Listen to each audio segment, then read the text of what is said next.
Bonjour monsieur, vous êtes le patron de ce café. Vous pouvez nous le présenter? Nous sommes ici au Café de France. Bien que le nom soit café, il s'agit en fait d'une brasserie qui existe depuis 70 ans. Nous sommes donc le plus vieux café de l'île. Qu'est-ce qui est spécial dans une brasserie par rapport à un restaurant, disons, classique? À l'origine, une brasserie était le lieu de fabrication de la bière. C'est toujours le cas, bien sûr, mais les restaurants qui sont aussi des brasseries offrent un grand choix de bières de bonne qualité.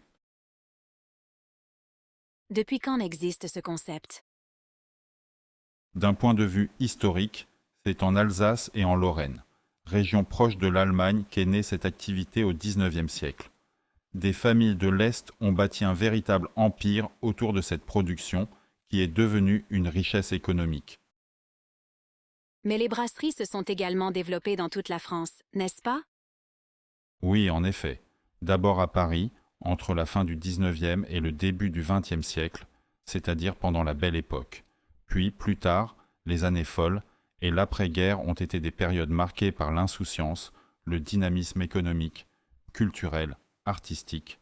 C'est à partir de là que les brasseries, telles qu'on les connaît aujourd'hui, ont émergé dans toutes les régions de France malgré les spécificités culturelles et culinaires de chacune d'elles, et même à l'étranger. Elles sont devenues des lieux emblématiques et l'un des symboles de l'art de vivre à la française.